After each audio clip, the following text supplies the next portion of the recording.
Connector y les doy la más cordial bienvenida un día más a nuestros webcasts. Agradecemos sus participaciones a lo largo de cada uno de ellos.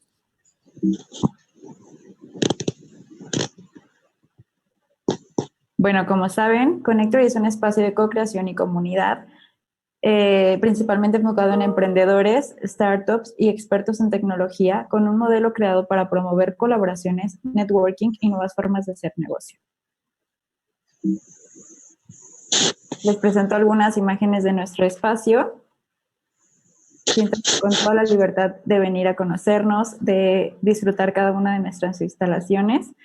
Les doy mi palabra de que contamos con todos los medios y medidas de seguridad que marca la OMS por el tema de la pandemia, entonces siéntanse 100% seguros al momento de visitarnos.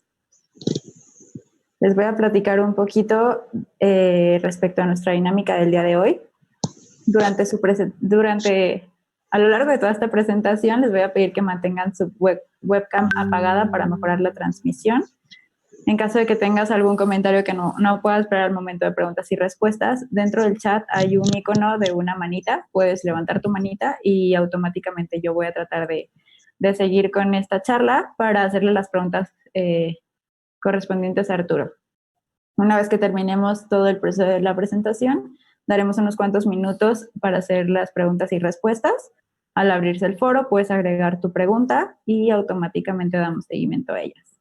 Las preguntas irán en orden para mejorar todo el tema de la logística y al finalizar esta reunión vas a recibir un correo con una breve encuesta que nos va a ayudar a recibir tu feedback.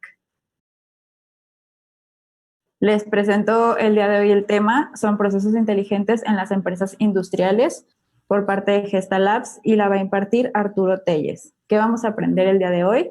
Las problemáticas comunes, los casos de uso con mayor impacto, los retos de implementación desde la extracción de datos a través de sensores hasta el modelado de algoritmos, modelos de implementación en lugar de cómo hacerlo, impacto en términos de eficiencia, productividad y ROI, experiencia en Gesta Labs, cifras de ahorro, retos, riesgos, cómo hacerlo y lo que ha hecho Arturo en Gesta Labs. Les presento brevemente una biografía de Arturo. Él es Data Scientist Lead en Gesta Labs. Él estudió en la Universidad Nacional Autónoma de México la licenciatura en Actuaria. Arturo cuenta con más de 5 años de experiencia implementando soluciones de BI y Machine Learning centradas en la explotación de datos. Ha implementado soluciones en el sector industrial que implican conocimiento de fenómenos físicos para la optimización de los procesos de producción, reduciendo los tiempos y disminuyendo los desvíos de calidad. Se especializa en la creación de modelos estadísticos descriptivos para optimizar procesos industriales. Asimismo, ha implementado proyectos en el sector de oil and gas para la transformación de datos históricos de pozos con el objetivo de modelar el riesgo de la remediación de pozos petroleros y creando APIs para conectar el modelo de riesgo al frontend, desarrollado en React. Es instructor de programación de Python en Max for Industry, donde prepara a los alumnos para adentrarse en el mundo de la ciencia de datos. Arturo, bienvenido a nuestro webcast el día de hoy. Te damos la más cordial bienvenida y los micrófonos son totalmente tuyos. Muchas gracias. Muchas gracias, Andrea, por la presentación y a todo el equipo de Connector. El día de hoy, como ya mencionó Andrea, les voy a presentar un poco de mi experiencia y esto de procesos industriales, aclarar ciertas dudas que se tiene a la hora de implementar inteligencia artificial en la industria, la experiencia que he tenido a lo largo de este tiempo, cómo el tener un equipo multidisciplinario nos ha ayudado a sacar buenos proyectos con éxito. Entonces, les voy a transmitir un poco de eso y también hay espacio para que ustedes pregunten. No me voy a enfocar tanto a los algoritmos, me voy a enfocar más a pues, lo que a mí me ha funcionado como científico de datos para que los proyectos tengan éxito. Y primero vamos a hacer una breve introducción a la inteligencia artificial. Podemos definir la inteligencia artificial, es el campo científico de la informática que se centra en la creación de programas y mecanismos que pueden mostrar comportamientos considerados inteligentes. Es decir, antes matemáticamente existían algoritmos teóricos que decían, yo con esto puedo replicar la inteligencia, esto lo voy a dejar entre comillas porque sabemos que la inteligencia puede tener múltiples definiciones, pero aquí lo padre es que ya desde los años 90 se tenía toda la teoría matemática para implementar y replicar ciertos comportamientos y aprendizaje de los humanos. Entonces llegan las computadoras, el poder de cómputo. Es más barato ahora tener una computadora con alto poder de procesamiento, y es cuando empiezan a retomar estos algoritmos que antes computacionalmente eran costosos e implementarlos, ¿no? Y aquí voy a hablar de dos tipos de algoritmos principales que he implementado en la industria y algunas aplicaciones. Primero tenemos los algoritmos supervisados y los no supervisados. Los supervisados es como si tuvieras a un niño que está aprendiendo y le dices, esta es la letra A, y al principio no entiende, pero das más ejemplos de cómo es la letra A.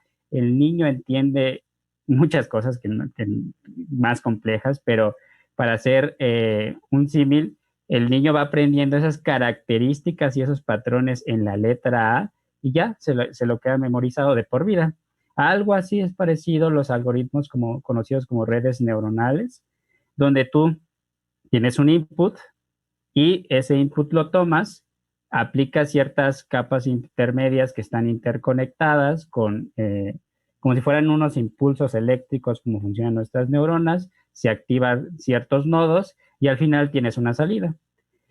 Este tipo de algoritmos pues también son conocidos por modelos de caja negra porque no puedes saber qué está pasando dentro a mayor detalle.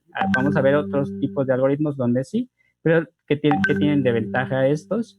Que tal cual lo que le metes como input, si está bien tratado previamente, puede generarte una predicción muy buena. Estos son los algoritmos supervisados y se basan más a que yo tengo una etiqueta que asocia ciertos patrones o ciertas características de otras variables que vamos a llamar las variables independientes.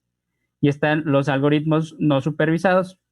Este tipo de algoritmos no tienen asociado una etiqueta y lo que queremos sacar es algunas características, segmentar nuestra información. Principalmente los algoritmos que más nos ha tocado implementar son clusters.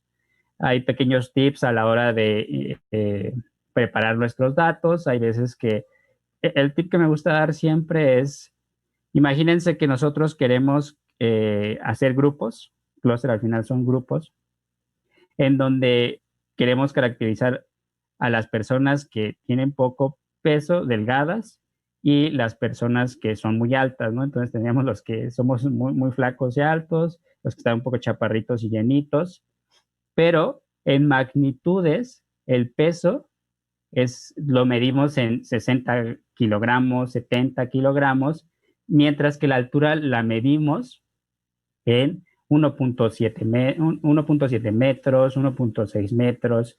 Entonces, si se dan cuenta, las magnitudes son muy diferentes y el algoritmo de clúster puede ser sensible a las magnitudes. Entonces, ahí lo que se recomienda hacer es hacer un reescalamiento, ¿no?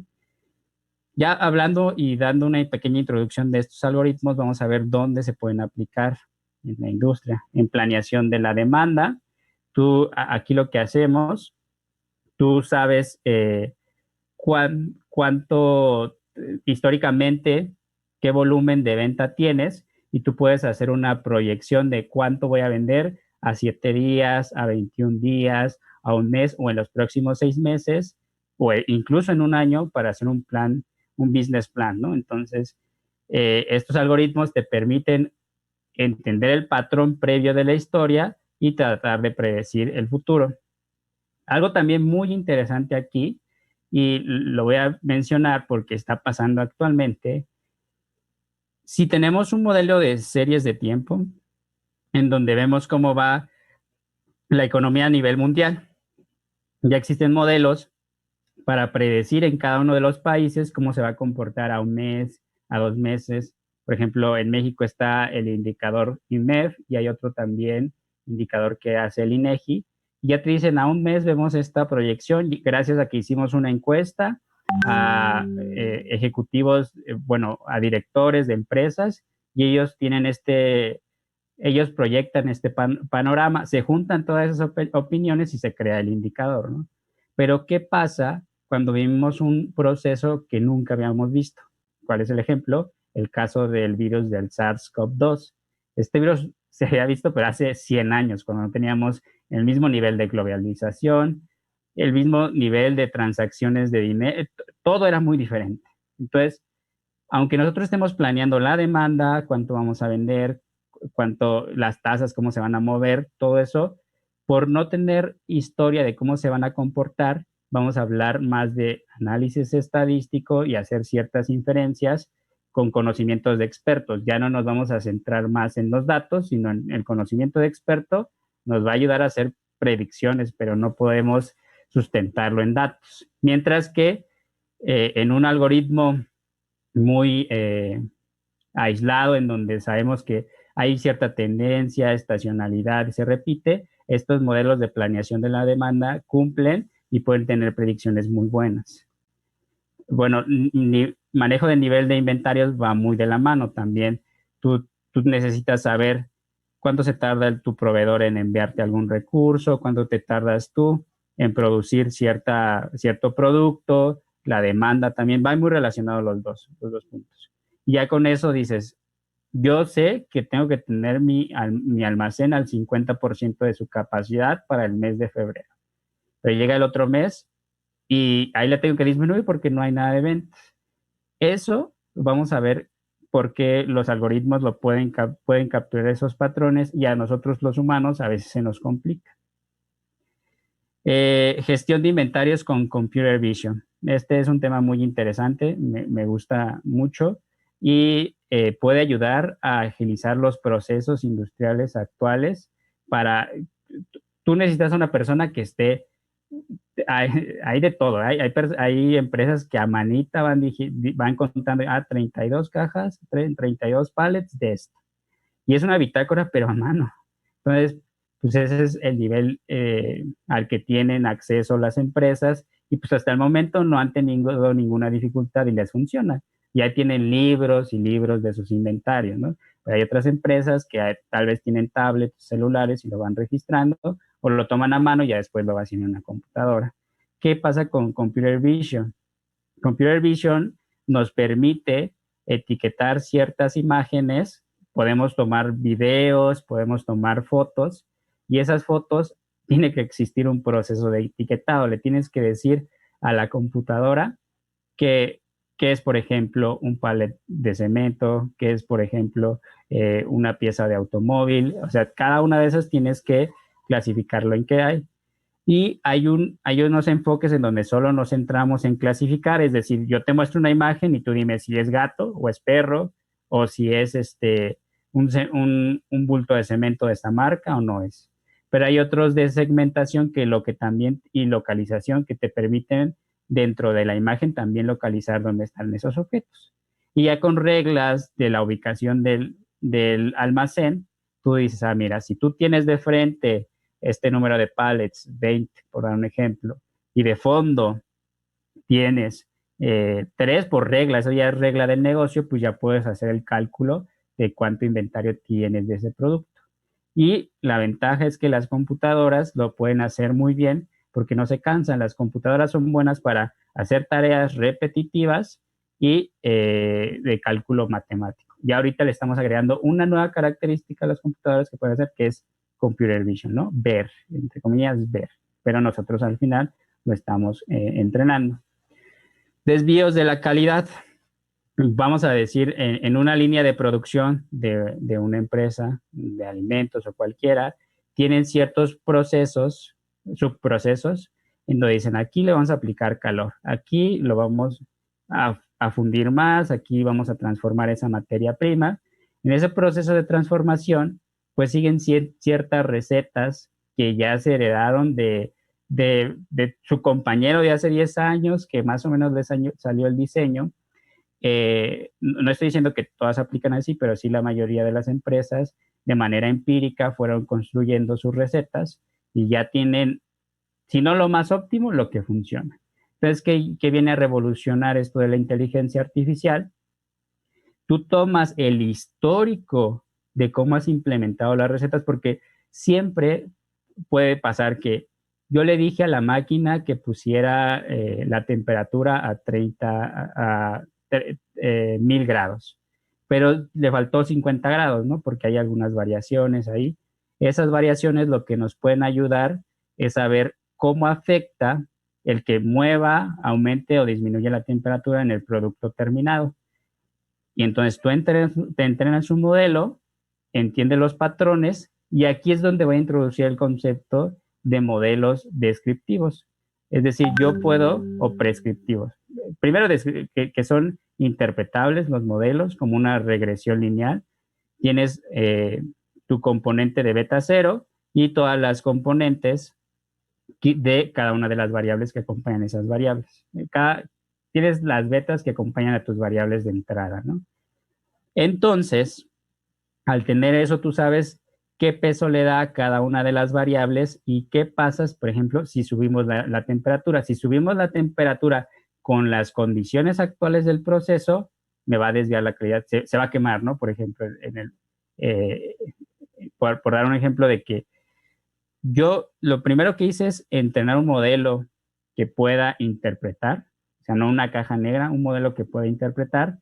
Ya sé si tengo cierta materia prima entrando y con ciertos parámetros en mi proceso, ya sé cómo va a terminar la calidad del proceso.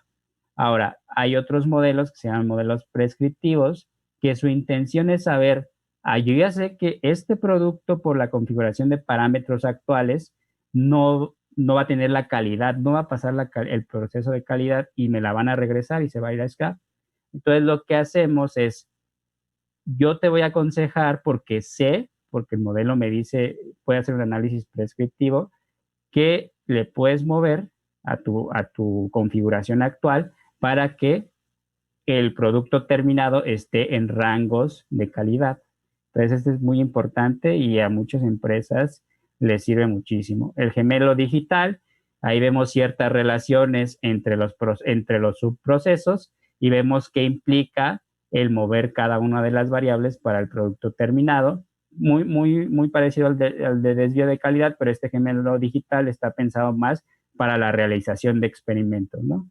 Yo no quiero gastar materia prima, entonces lo que hago es simular que llega a ciertas condiciones de la materia prima, le muevo ciertas configuraciones al proceso y al final me hace una estimación del producto terminado. Optimización del consumo de combustible, eso está muy padre. Esto lo vemos más en la flotilla de distribución para las empresas. Ellos, pues al final, imagínate, pueden tener flotillas de 500 camiones. Administrar 500 camiones para una persona o un grupo de 10 personas es complicado. O sea, no puedes estar viendo su velocidad al mismo tiempo, que el aceite, que su presión de aceite, a qué porcentaje de aceleración o presionando el acelerador está conduciendo el operador. Entonces, los modelos de computer vision los modelos de machine learning principalmente lo que hacen es toman esos patrones de conducción del camión y le dicen, mira, tú te estás equivocando aquí porque traes esta temperatura del refrigerante, esta presión de aceite y esta presión del turbo, entonces tienes que bajarle un poquito a las revoluciones y a tu velocidad. ¿Y qué va a producir esto? Una optimización de tu consumo de combustible. Este tema es muy interesante y de hecho al final voy a concluir hablando de un caso práctico que tuvimos. Y el mantenimiento predictivo. Igual, si se dan cuenta, cada uno de estos modelos tiene una variable objetivo o una etiqueta. O sea, en el caso del combustible, tenemos el rendimiento, o sea, queremos predecir el rendimiento y queremos explicar por qué llegamos a ese rendimiento. Y ya que tenemos explicado ese fenómeno, lo que hacemos es optimizarlo, ¿no? ¿Para qué? Para que disminuya el consumo de combustible. Y esto se va directamente a ahorros para la compañía, ¿no? Y el mantenimiento predictivo, súper importante, y creo que el caso más aplicado en la industria de inteligencia artificial, es yo tengo el histórico de fallas de los equipos y sabemos que hay diferentes tipos de mantenimiento, el correctivo, el preventivo y el predictivo. Preventivo, correctivo y predictivo. Entonces, el que queremos evitar siempre es el correctivo, porque ya pasó, ya se descompuso cierta pieza de la máquina y se para toda la línea y eso implica un costo enorme para la producción. Entonces, pues siempre se opta por ir por un preventivo, un mantenimiento predictivo para que no pase eso. Pero imagínense que nuestra pieza tenía una vida de, por dar un ejemplo, de 100 días, ¿no? Esa pieza tenía 100 días, pero pues es que alguien dijo, no, tú cámbiala antes de los 50 días porque si te pasas de los 50 días te va a fallar, es muy probable que te va a fallar. Entonces le quedó la mitad de vida a esa pieza y estás desperdiciando porque compraste otra pieza.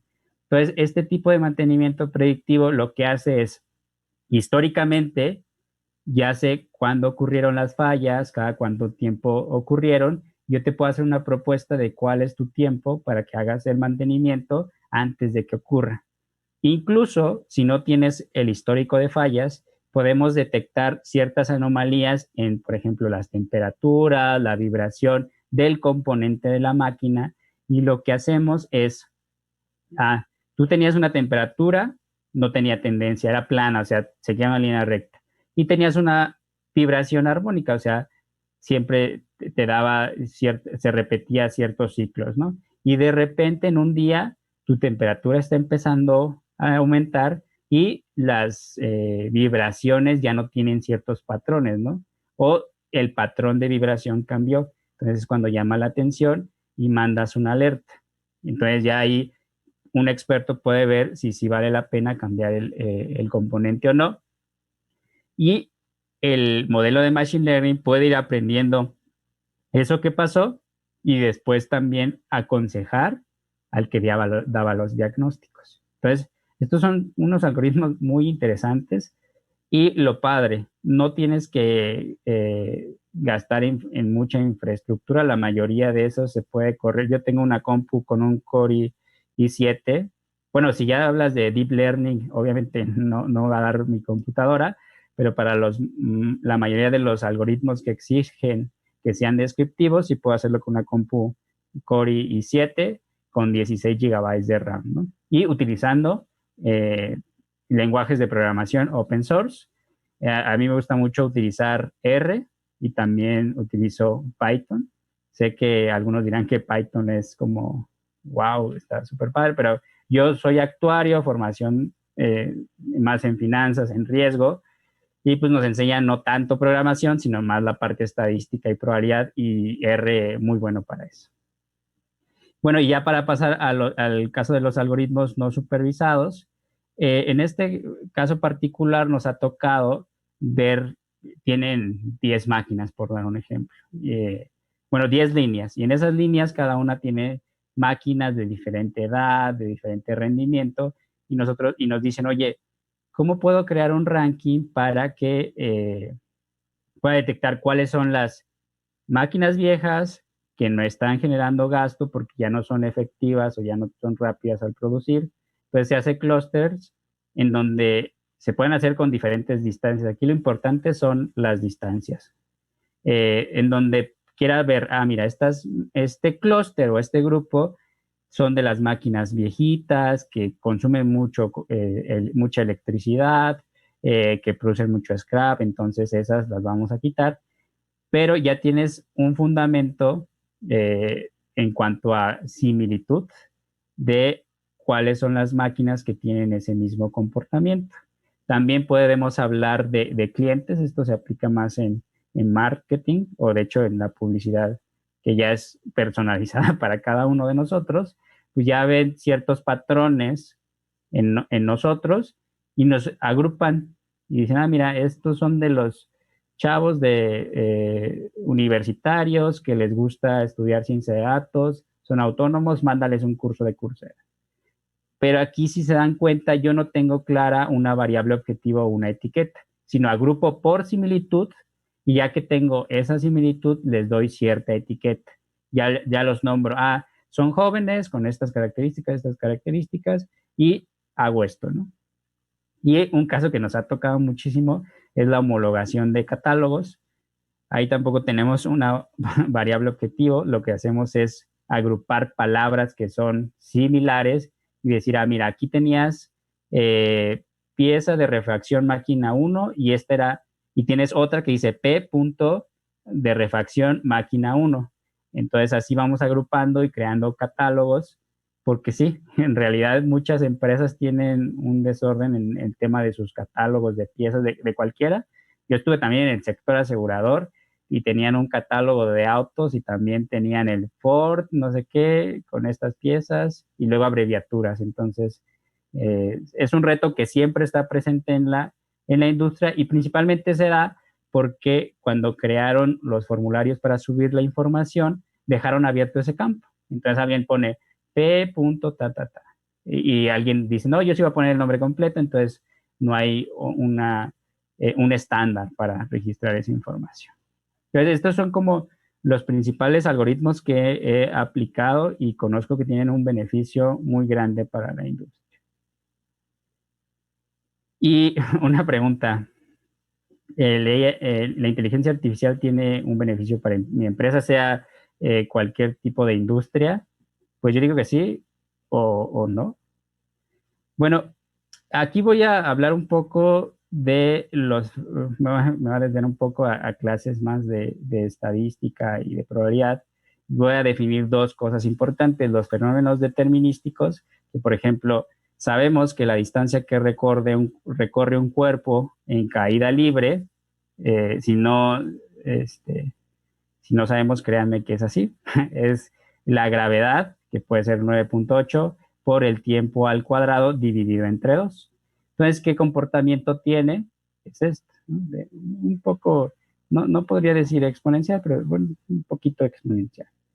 Entonces, si yo me dedico a hacer mediciones de cuerpos, que era como los experimentos que se hacía antes, que aviento y veo la velocidad y la distancia que recorren según el tiempo, voy a encontrar observaciones que van a estar alrededor de esta línea naranja. La línea naranja es tal cual esta fórmula.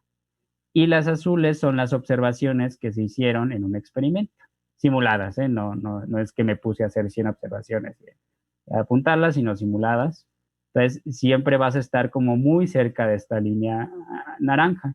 Entonces, son procesos físicos que sabemos que la fuerza es igual a la masa por aceleración y cosas de ese tipo, pues no necesitamos un modelo. Ya hay un enfoque determinístico que nos dice la solución y los valores que vamos a obtener dependiendo de las variables de entrada. Variables de entrada o independientes, voy a decir que es la gravedad, que es constante, y el tiempo. O sea, conforme pasa el tiempo, esta es la distancia que voy a tener. Y este tiempo, vamos a decir que es la variable independiente y va a definir esta D. Pero aquí no estamos hablando de modelos ni nada, esto ya determinísticamente se sabe que la distancia que va a recorrer un cuerpo en caída libre va a ser igual a la gravedad por el tiempo al cuadrado dividido entre 2. Pero ¿qué pasa con los fenómenos aleatorios? ¿O por qué sale el concepto de probabilidad? Tenemos la mismita gráfica con esto, pero a nuestro proceso de muestreo o registro de puntos azules le vamos a agregar un ruido. Específicamente, este ruido fue generado con una distribución normal, con media en 0 y desviación estándar de 50. Entonces, perdón, de la raíz de 50 o varianza de 50. Entonces, aquí vemos estos puntos. ¿Y qué nos quiere decir? Pues más o menos, si nos damos cuenta, encuentra ese patrón, ¿no? Como que sí repiten este patrón. Este fue un caso muy sencillo para que visualizaran que este ruido lo que hace es desviarme de mi punto medio, que ya sea la media o la mediana, me desvía un poco. Pero ¿qué tiene de interesante esto? Este ruido vamos a definirlo como la desviación a lo esperado, o sea, cuánto se desvió de lo esperado, debido a factores externos que no cuantificamos. Esto ténganlo presente porque en la siguiente diapositiva voy a explicar por qué es importante la cantidad de datos que tenemos disponible del fenómeno. Por ejemplo, imagínense que yo quisiera medir el precio del Bitcoin. Ya sabemos que eso está medio complicado porque siempre hay variaciones y existen personas en el mercado de Bitcoin que tienen suficiente dinero para mover el precio, ¿no? Entonces ese es un fenómeno que podría ser aleatorio, pero si nosotros juntáramos toda la información de quién es esa persona que puede medir el mercado, sus patrones de compra-venta y todo eso, podríamos generar un algoritmo más preciso y ir disminuyendo esta incertidumbre, este ruido. O sea, entre más variables encontremos que afecten ese proceso, vamos a disminuir ese ruido. Y aquí está interesante porque, bueno, no me voy a adelantar, pero... y aquí viene una pregunta. Entonces, en la industria, ¿qué tipos de fenómenos hay? Aquí ya les comentaba que aquí tenemos un XDK de Bosch y aquí vemos cómo está midiendo ciertas variables de un motor. Aquí sean ciertas variables de este motor. Entonces, pues si a mí me preguntan, si tú quieres hacer mantenimiento predictivo de este motor específicamente que está aquí, ¿es un fenómeno aleatorio o determinístico? Pues en parte puede ser determinístico, pero faltan otras variables, como por ejemplo en ese momento cuando desarrollamos ya la solución, ya tiene más de 2 años, pero quería tomar ese ejemplo. En ese momento no teníamos un componente muy importante, que era la corriente eléctrica que entraba al motor. No teníamos un sensor ya después se lo incluimos, pero en ese momento no. Entonces, ¿qué pasaba? Yo tengo un ruido adicional que no voy a poder modelar porque no tengo ese sensor. Entonces, pues todavía en ese momento era aleatorio por falta de información. Bueno, depende de cada empresa. Entonces, no puedo decir que es un fenómeno determinístico o aleatorio, va a depender de cada empresa. ¿Y por qué digo eso? Imaginemos que nuestra empresa tiene 35% de datos almacenados del fenómeno que queremos explicar. Entonces, ¿eso que origina? Mayor grado de incertidumbre, alta dificultad de desarrollo de modelos de AI. Como tengo variables que no están presentes para explicar este fenómeno, va a ser muy difícil y complicado que tenga éxito en mi proyecto. En uno de 50% tal vez sí, si puedes tener eso. Y algo muy importante, si utilizamos modelos de caja negra, en su mayoría las desviaciones de lo real no vamos a poder explicarlo tan fácil como en un modelo descriptivo. Por dar un ejemplo, una regresión logística.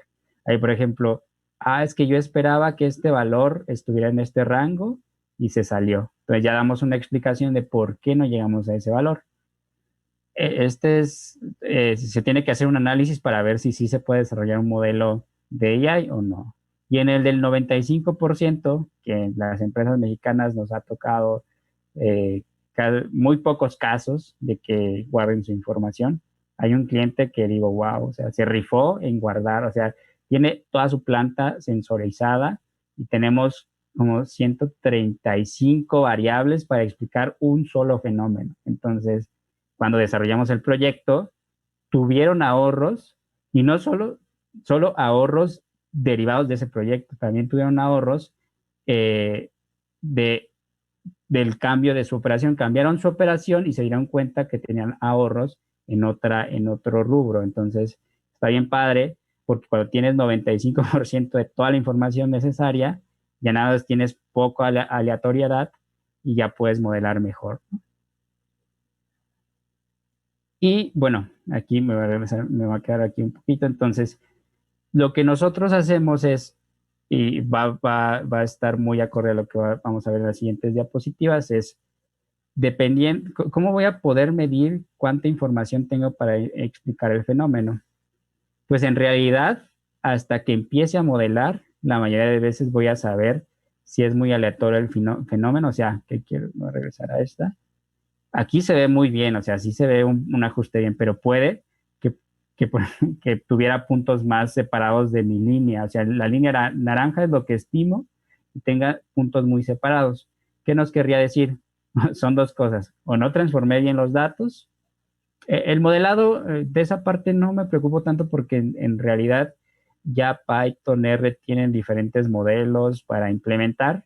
Entonces, si no te salió el otro, uno, puedes intentar con otro y con otro, pero la mayoría de veces que no jaló el modelo es porque no transformaste bien tus variables, ¿no?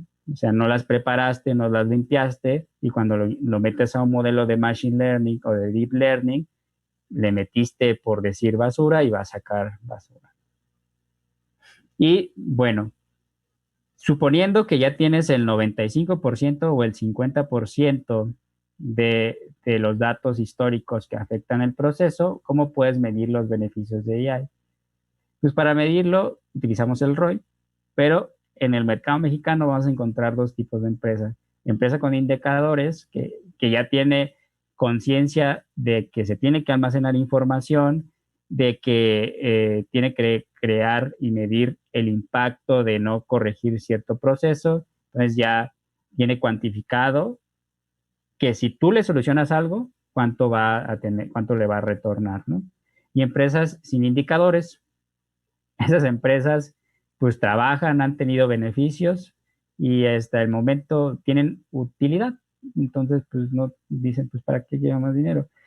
Y después se dan cuenta que tienen un problema, ¿no? O sea, tienen un problema, pero no saben cuantificarlo, no tienen forma de cuantificarlo porque no llevan registros históricos de, mira, por este paro en la línea 2, por dar un ejemplo, me costó tanto dinero. No lo registraron, no era necesario para ellos. Entonces, una lección es que todas las empresas tienen que almacenar la información. O sea, ya sea en papel, ya después vemos en papel cómo las digitalizamos, hay procesos para digitalizar, pero siempre la información relevante hay que almacenarla. Entonces, vienen las claves para no morir en el intento. Y estas no son como tal tareas específicas de mi rol, pero contribuyo mucho a la creación del taller de Discovery y a la creación de una herramienta que esté centrado en la experiencia de usuario. ¿Por qué? Pues cuando vienes recién salido de cursos, bueno, voy a explicar un poco más de mi formación de científico de datos. En la actuaría ves probabilidad, estadística, programación, matemáticas financieras, economía, pero no ves el tema de la sensibilidad del negocio, ¿no? Hay veces que te cuesta entender ciertos procesos porque desconoces. Entonces, te complementas con otros perfiles que ellos sí están dedicados en hacer levantamientos, entendimientos del proceso, descubrir los pains o dolores, o sea, que tiene la empresa y crean algo que me parece muy, muy padre, que es la matriz de costo-beneficio. Es decir, no estoy hablando de dinero, sino cuánto me va a costar solucionar ese problema y qué beneficio me va a costar. Recordemos que si estamos hablando de una empresa que no registra sus pérdidas o de cada uno de estos fenómenos que queremos modelar, pues va a ser como medio complicado.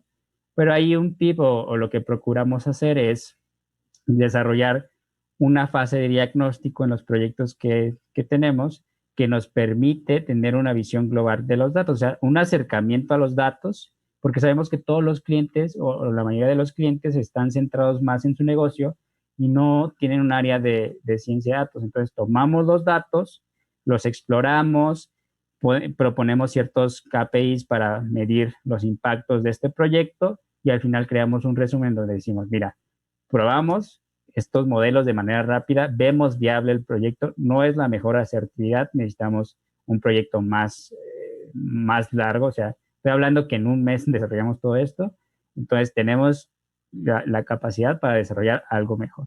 Pero también lo que hicimos es, de toda tu operación, pudimos calcular ciertos costos y esto es lo que podrías obtener tu empresa por desarrollar este proyecto de inteligencia artificial. Entonces también nosotros procuramos dar ese plus, ¿no? O sea, que ellos se sientan seguros en que cuando invierten en ese proyecto van a tener beneficios. Y la última parte que es bien importante y que a mí me pasaba, no sé si a muchos científicos de datos les pasa, que tú estás diciendo, tú dices, me vas a centrar en el algoritmo que acaban de sacar en un paper que se ve muy bueno y tiene una precisión muy alta, ¿no? En mi caso, me pasó con una técnica que se llama cópulas para relacionar dependencias entre variables, pero me olvidé tanto de cómo se iba a aplicar al final, desarrollé creo que unas 3 días, 4, este enfoque y tenía buena precisión, pero a la hora de tratar de transformarlo a algo que consumiera el cliente, pues no daba, no lo podía visualizar bien, no le funcionaba. Entonces, tienes que buscar que los algoritmos que estés aplicando sí van a funcionar en productivo y que el usuario los va a usar. Esa es una clave muy importante porque cuando calculamos el ROI, partimos del supuesto de que se va a usar. Si no se usa, no hay ganancia. Y por último, ya voy a para terminar porque nos queda un poco tiempo para ver si pasamos a preguntas. Vamos a hablar de Gestalabs en la industria y de los casos que me gustaría compartir con ustedes. El tema de optimización del consumo de combustible es un proyecto que me ha gustado un buen. Aprendes de cómo se manejan las empresas de logística para distribuir, ¿no? Y eso es primero, o sea, tienes que empaparte con las empresas y ahí vas. Y obviamente siempre hay un acompañamiento de una persona experta. Nosotros como científicos de datos podemos ser expertos en un área, pero en el caso de transporte, conocíamos, habíamos desarrollado proyectos anteriormente, pero una persona clave que fue una persona especializada en logística. O sea, él tenía camiones, conocía todo el proceso y así nosotros teníamos dudas porque cada una de nosotros, cada persona puede tener dudas, ¿no? Y pues si tienes dudas, está internet, pero ¿cuánto tiempo te tardas en buscar ese dato, esa interpretación? Entonces, lo único que hacíamos es, oye, ¿nos puedes decir qué significa esto, esto, esto? Y al final teníamos un modelo muy preciso que podría haber fallado si nosotros no teníamos el acompañamiento de esa persona experta. Entonces también, vuelvo a repetir, todos los equipos de ciencia de datos implementando inteligencia artificial, no solo es el ingeniero en sistemas o el actuario matemático físico, sino también el experto que conoce el negocio. Y nosotros nos empapamos, pero en serio, esa persona nos ayudó muchísimo para entender el proceso y no tener que estar gastando un día y medio para buscar cierta información. Y creo que ahí se movió. Bueno, el otro proyecto que les iba a contar ya fue más interno. Ahí teníamos que implementar un sensor. El equipo de IoT se rifó así creando cosas muy padres y yo dije, wow. Entonces nos pasan a nosotros el producto y teníamos que poner un algoritmo de detección, teníamos que detectar algo. Entonces al final fue súper rápido cómo lo creamos, a mí me sorprendió cómo creamos esta solución final, que es un producto, y fue por etapas y una planeación, creo que en esa ocasión sí fue una buena planeación porque dijimos, se va a hacer este paso, este paso, este paso. Una vez que aquí acaba el equipo de IoT con los sensores, nos lo pasan a nosotros, ya dejaron el hardware preparado, instalamos el modelo, lo entrenamos y ya lo ponemos en productivo. Entonces, recalco otra vez, los equipos multidisciplinarios nos ayudan muchísimo porque nosotros somos expertos en cierta área, conocemos un poco de las demás y está bien porque así nos comunicamos mejor en el equipo, pero siempre hay que contar con un experto que complemente en el proyecto, ¿no? Bueno, de mi parte sería todo. Les paso mi correo y si quieres pasamos a la sesión de preguntas. Muchas gracias, Arturo, por tu explicación de este tema. Te voy a ir leyendo las preguntas que nos han estado haciendo a lo largo de la charla y ya poquito a poquito las vamos respondiendo, ¿va? Sí. Eric Gómez nos pregunta que si has visto alguna integración con SAP en este tema. Actualmente sí, no la llevo, o sea, sí la he visto en Gestalab, sí, pero yo no la he implementado. O sea, sí he visto que Ya el equipo de infraestructura, ellos son los que hacen la integración a SAP y ya nosotros tomamos esa API, regularmente nos dejan una API y ya la consumimos, o nos dejan un batch de datos y eso es lo que consumimos, ¿no? Pero directamente que yo haya visto o que yo haya hecho esa implementación, no. Va, súper. Alberto te pregunta, soy ingeniero mecatrónico, pero se está interesando mucho en esta área de la ciencia de datos. ¿Qué consejo les darías para adentrarse en este mundo? Literatura, cursos, diplomados, etcétera. Ok, no sé si eres estudiante, de hecho yo también estoy tomando ahí unos cursos en Coursera, ahí hay una buena introducción, no quiero decir que ya son los cursos finales, pero sí te dan una noción de todo lo que es ciencia de datos. Está el de Deep Learning AI, creo, se llama así, y los profesores muy buenos. Son 4 módulos y, o sea, yo aprendí más leyendo en libros y todo eso, pero esos videos te resumen muchas cosas que tal vez yo aprendí en 6 meses, tuve que aprender en 6 meses y él lo resume muy bien. Entonces, Coursera yo creo que sí es una buena plataforma, aunque es de paga, y hay otra que se llama edX.org, no recuerdo, pero sí, si la pones en tu navegador, déjame buscar, edX.com creo que sí, y ahí la ventaja que tienes es que puedes entrar como oyente, entonces no te cobran nada, edx.org, sí, .org. No te cobran nada y sí están instituciones como el MIT, Harvard y cursos muy, muy, muy interesantes. Entonces yo te recomiendo esas plataformas y también un poco de literatura en temas de álgebra lineal y estadística. Probabilidad casi no, más estadística. Súper. José Cobos, espero que también esta pregunta te haya servido a ti. Preguntaba más o menos lo mismo. Eric Gómez, contamos con actuales en la comunidad de Connector y sí, en IoT tenemos a Taoglas, aparte está el área de IT Specialist de Bosch, y tenemos también el IoT Lab. Jessica, trabajo en una pequeña fábrica de refacciones para bicicletas. Me gustaría saber si el tamaño de la industria es factor para hacer factible implementar inteligencia. Tengo identificadas áreas de mejora, pero no se tiene registro de variables como mencionas. Ok, bueno, cualquier industria puede implementar este tipo de algoritmos, pero siempre buscando evaluar si lo que está implementando va a tener beneficios, más beneficio del que está invirtiendo, ¿no? Y aquí, si no tienes el registro de información, lo que te recomiendo es que tal cual en un Excel o algo ya crees un sistema propio, si no tienes la capacidad de contratar equipos que te implementen esto, tú en un Excel ya vayas vaciando la información relevante, porque esa sí te va a servir para que si en un futuro quieres desarrollar un proyecto de inteligencia artificial, puedas tomar esa información e implementarlo. Y el siguiente es, o sea, todas las empresas pueden implementar inteligencia artificial, pero aquí hay un punto importante. Hay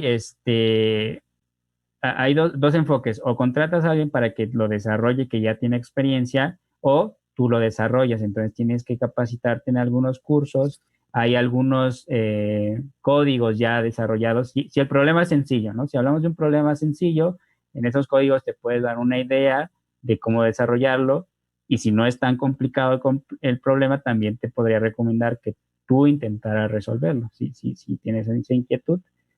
Y si no, vaya recolectando datos para que ya después una consultoría o un equipo especializado implemente este tipo de soluciones. Alberto te da las gracias, muy buena charla. Jessy también. Y nos preguntan qué edad tienes. 26 años. 26, súper. Bueno, creo que hasta el momento no han hecho ninguna otra pregunta. Qué bueno, quiere decir que quedó claro todo. Quedó muy claro. Dice que extraordinario charla y ya tienen tu correo, entonces cualquier duda adicional que tengan respecto a este tema te la pueden hacer. Sí, sin problema. Les recuerdo que estamos en vivo en nuestro canal de YouTube para que lo visiten. Como les comentábamos, si tienen alguna otra duda o comentario hacia Arturo, lo pueden realizar sin ningún tema en su correo. Entonces, pues creo que si no hay más preguntas, con esto cerramos. Arturo, te damos las gracias por tu tiempo y por una muy, muy buena charla. Creo que no quedó ninguna duda. Y pues nada, te esperamos en la próxima. Muchas gracias a todos por venir. Muchas gracias a ti también, Andrea. Gracias a ti. Muchas gracias por conectarse, chicos. Nos vemos en la próxima. Bye. Bye, bye.